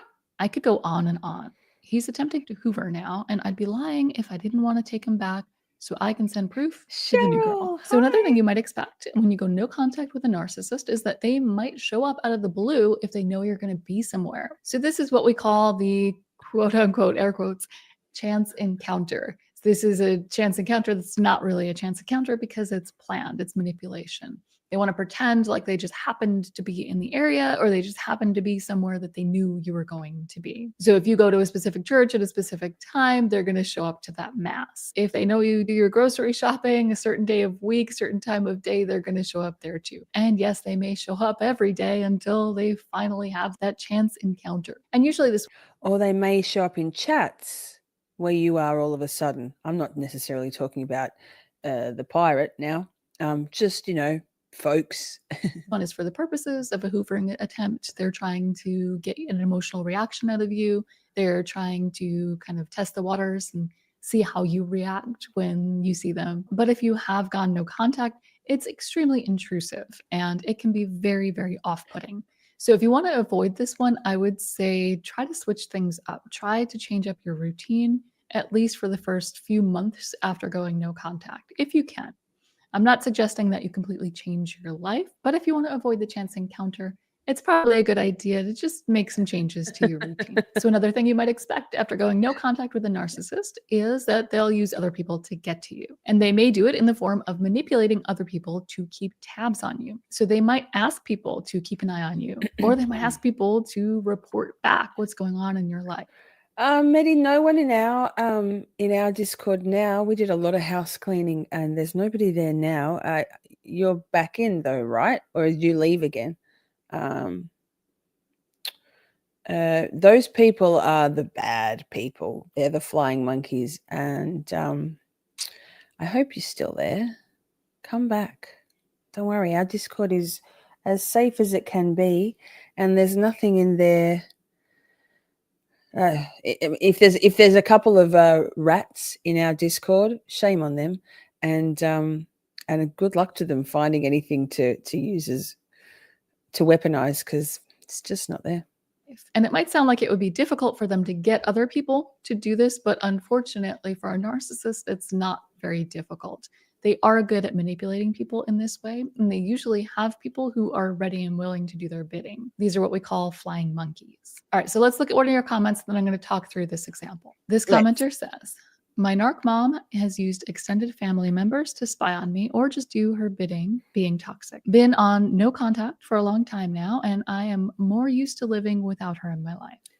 A few times we had to be in each other's presence, family events, and I was beyond uncomfortable. So a narcissistic mother will find it very easy to manipulate people into spying on her children. All she has to do is play the victim to imply that the child is going through some crazy phase and hates her and she's done nothing wrong. So another thing that a narcissist may do after you go no contact is spread lies about you. These can be blatant in your face lies. Same, And oftentimes when this Laura. happens, it's for the purposes of getting to you and getting Betty a gets us reaction out thinking, of you, right? because they know it's a lie, you know it's a lie. And if you happen to hear it, you're going to want to confront them, because why would they think they could spread such blatant in your face lies? But if you do Why? confront them, you're Indeed. giving them exactly what they're after. They were spreading the lies because they wanted you to come back and confront them. Remember, narcissists don't always want positive Okay, attention. fine. Negative attention is Listening. fine for them too. They're perfectly happy with the drama as long as they're pulling your Reese, strings. good to So the see next things we you. have to talk about have to We're do with coloring social in a media. minute. And as I was going through your comments, I realized that I could easily do an entire video from your comments on how narcissists act on social media. Doing the research for this video was incredibly eye-opening, and I saw patterns that I didn't expect to see. We're going to talk through one of those here, but let me know if you want to see a dedicated video Yes, to this. we Okay, so one do. thing you might I'll find expect it. is that you might see cryptic messages that are smearing your name. They might be not so cryptic either. It might be where they're posting something and they're not actually mentioning your name, but everybody they mention knows it. who they're talking about. This happens very often. Let's look at a comment that illustrates this really well. They like to call me Miss Shitty. Shitty, Miss Shitty. Sometimes with a dollar sign because I'm a grifter. Like, lol, whatever. Call me whatever. Don't call me. Part of no contact was removing myself from social media altogether once his smear campaign erupted. Once you do that, Hi, they Scott. can't Good to get at see you. you. I haven't missed a whit. I connect via email and in person. Hi, This Lisa. and a protective order keeps him far away from me, howling in the wind. It's a very peaceful place. So this commenter took the extreme action of just completely removing themselves from social media. I don't necessarily think that's necessary for everyone, although there could definitely be some benefits to Probably doing still that. are, But if you're doing Maddie. a true no contact, you are going to want to disconnect from this person. They probably still are, Maddie. And like, honestly, that's okay. That's okay. I mean, who knows? Maybe there's people in OB's channel Discord right now that, maybe, who knows? And likely there's people in my Discord. That's okay. That's all's fair in this bullshit right now. I'm confident that we have nothing to hide. And they can mock all they want. Mock away. If that's the kind of people they are, that's cool. I mean, it is the kind of people they are. Let them, Medi. Let them. Who cares? On social media and block them. This way you're not going to see Thank any you, messages everybody. that might Let trigger them. you into Let them. responding, into Let taking the them. bait and engaging in these arguments. So another thing you can expect after going no contact with a narcissist, if it was a narcissistic ex, is that they will post photos with the new supply very, very quickly after you've gone no contact. So as soon as they realize that they cannot get to you anymore, the narcissist is moving on to plan We ain't B. playing. And We ain't that is to playing. prove that you meant nothing to them, to prove that they never needed you in the first place. Their life is so much better without you in it. Yes. And in doing this, yes, they want to prove it to themselves. They want to prove it to everyone in the world. But most of all, they want to prove it to you. So if you have disconnected, Lisa, yes, we watched, and I'll link it in the description box afterwards, after these couple of lives. Lisa asks, is it okay to be so happy without a narcissistic sociopath? Absolutely. Dr. Ramani spoke about how you'll feel this lightness come over you. The heaviness lifts, and suddenly you're free of all of that, the manipulation, the toxicity. Absolutely, it's okay to be so happy without them, because their presence in your life, whether that's excuse me, an intimate partner, or a family member, or a boss, or a colleague, or a friend, or whoever, to suddenly be free from all of that fucking bullshit when you're really properly free after the no contact has worked, it's liberating and cathartic and uplifting. Absolutely. I've been there a couple of times in my life. And you've blocked them, they're just going to hope that either someone will Hey, tell Jenny. you about the things that they're posting, or that you're going to eventually stalk their social profiles and see it. And I know Nina, that a lot of hi. you struggle with this after going no contact, but do stand strong. It is a trap. Like so many other things on this list, it is a trap. And what It's a happens here, trap. this is how Abort, people end up falling abort. into the trap, is that the narcissist will end up posting things that either you did with them in the past, you know, your favorite memories they'll be doing with someone else, or things that you wanted to do, things Matilda, that they yes. promised you. I say this often, but it's so common that it deserves repeating. The narcissist is very likely to get engaged or married immediately after you shut that door. So that's the kind of thing that you can expect to see on social media, as an engagement or a wedding. And if you're dealing with this right now, again, I want to remind. So she's very much talking about relationships here, but you could think about it of you know, perhaps a narcissist that you extricate yourself from through no contact or whatever, or they decide they're done with you, not just in a loving relation, you know what I mean, like a lovers. You might see, I don't know, like a creator going and pairing up with someone else straight away and suddenly be besties with them instead of that other bestie that they used to be besties with. Allegiances shift, right? Because they don't actually have, true narcissists don't actually have any, they don't give a fuck. They're not actually, there's no love, there's no true friendship there. It's all, like Amber said before, it's all transactional.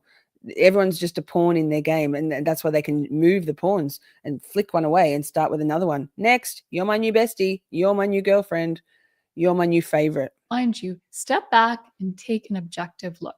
Take your part of the story out of it and take a look at what's going on there. Now, imagine you were engaged to someone and you caught them doing this. You found out that that's exactly what they were doing. You'd probably walk away instantly, because that's a whole mess you're not going to want any part of. So if you're in this place right now, understand that even though it seems picture perfect, and it starts Debbie's to get back. you to doubt yourself, it starts to get you to question whether you are the one who is a problem, if they can just ride off into the sunset like this. When you're seeing these subtle signs that they're trying to trigger you, at the very least, just know it's not the happy picture that they're trying to paint. All right, now let's look at a comment. He's writing on social media what all he wants to do with the new supply. Ha ha ha. Same things we wanted to do together that I had said I wanted to do with him. I think he's deliberately doing it to trigger me. Okay, maybe it doesn't happen every single time, but it is so incredibly common for a narcissist to flaunt a new relationship and to do it by doing things that either the other person wanted to do or things that they It is. often Hi, did Bill. Good to see together. you. And the tricky thing is that it's not obvious to people on the outside, but anyone who's in the know is behind the scenes cringing. So another thing you might expect from a narcissist after you go no contact is that they will stalk your social media and drama. It's yeah, Medi says he hates drama and they keep refueling the drama. Yes. I don't know whether this is, what's going on is more than just drama though, right? Minimizing it to call it drama is like, this is affecting people's lives, right? It's not a game. Oh, it is to them. Lol. And out of nowhere, they might start liking old pictures of you, especially if there were pictures of you with that person. Now we want to look at two comments that highlighted a theme that I wasn't aware was such a common theme Thank you for being before. here. So first commenter says, my ex-narcissist husband ghosted me for 4 months and now blocked me everywhere. He was stalking me from fake secret accounts, and I said publicly that I have a new man. Good point. Thank you. And I know that my ex, him, was cheating. He saw it from a fake account and Pause. It's a lot of relationship stuff in this one. I didn't pay attention to this as much, and I don't know whether we all, I mean, a lot of people have had relationships dissolve, thank God, with a narcissist. But thank you, Amber. Wait, I put the wrong thing on the screen. Fuck. Jesus fuck. There it is. Stream Elements got me with 2 consecutive posts. Make sure you go and subscribe to Glamour Suze, amazing woman, amazing friend, and just started out her YouTube channel. So click on that link now. Go and hit subscribe. The last time we did it, we doubled Suze's subscriber numbers in about the space of half an hour. So fantastic. Oh, and LV Cops TV is here also. Good to see you, sir. Thank you for stopping by. We're just wrapping up. We're about to go and do some colouring in the next live stream. Colouring and some Miss Shorty music if you want to come and hang. My ex-husband blocked me from that fake account. Do you think it's the final Wait, let me just discard? check how So long that's it the is. theme that I was seeing. She's I saw it almost quite done. a few times in the comments. 2 more After you go no minutes. contact, block them on social media, a narcissist creates a fake account. That I knew was very common, but that they would eventually end up blocking the person from the fake account was an unexpected twist. So let's look at the next comment. Okay, guys, serious question. I broke up with my narc. He blocked me everywhere. And he was watching my stories from his fake account for 2 months. He thought I didn't know. But now he blocked me from his fake account. What on earth does that mean? Please explain this game to me. Is he jealous of my sexy posts, or is he just simply done? Finally. And now, instead of answering this one, I'm going to read one of your replies because it's good. From what I personally have seen, how it happened to me, they aren't through with you until there's someone else to destroy. When they blocked you from the second account, they found a new girl or a boyfriend. You've been replaced. Yes. It happens so fast. My ex got married like 3 days after our divorce. Come on, See, lady. again, it's a pattern with narcissists. But yeah, It is a sometimes a narcissist will just fall off the face of the earth. They could have been in your face the day before, distraught, tears rolling down their face. Delete how all they their need you accounts. back and Bye. so desperately want you. If you take 5 minutes to think about it, don't worry, the weather will change. The next day you don't hear from them again. And if you try to reach out to them, it's too late. They're over it. And this just proves that the narcissist does not really care about you. And I'm sorry, I know that is a harsh reality. They care about the supply. And if you're in this place right now, I have a video that I want you to watch because it really talks through all of the benefits, all the things that you have to gain. And it's more than surface level when you go no contact.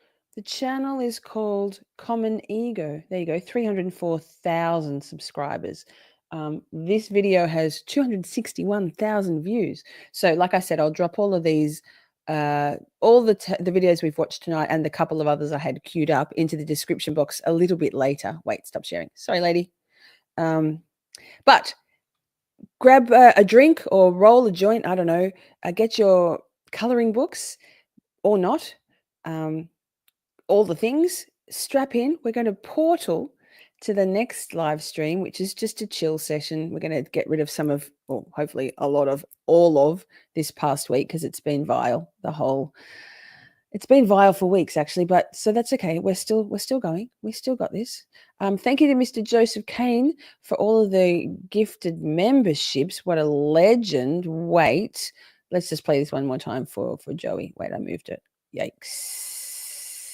Count it 5, 10, yeah, 15, 20, 25, 30, yeah, get the money. And to Gracie for your super chat, thank you so much. And Josie Jen for gifting out some memberships. I'm so glad Pammy got one. Amazing.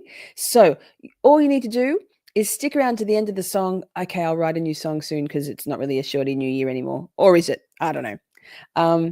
And we will go and hang out before Feral Friday. We're pre-gaming for Publicly Buzzed Feral Friday. Pour yourself a drink, go to the bathroom, I don't know, let the dogs out, whatever you need to do, and I'll see you in a minute, chat. Love you. Thanks to my moderators. See you in like five tops. It's on the Shorty New Year, Shorty New Year. Come along to Camp Shorty, we're so glad you're here. Camp Shorty is where you will find family. Our mod Avengers will greet you with glee. At Camp Shorty, you can shine and shine bright because in Shorty Camp leader is a fucking delight.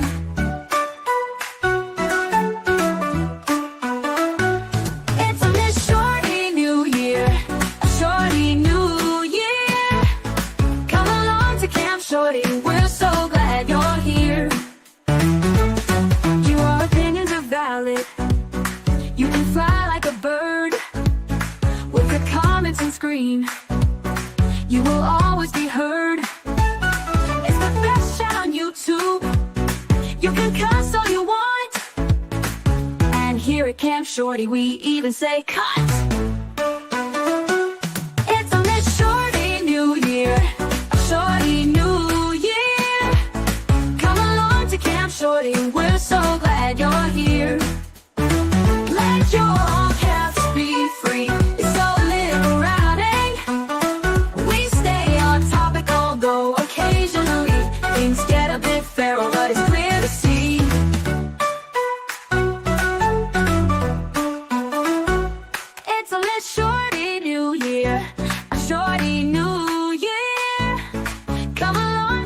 Shorty, we're so glad you're here. Camp Shorty is where you will find family. Our Avengers will greet you with glee. At Camp Shorty, you can shine and shine bright, because in Shorty Camp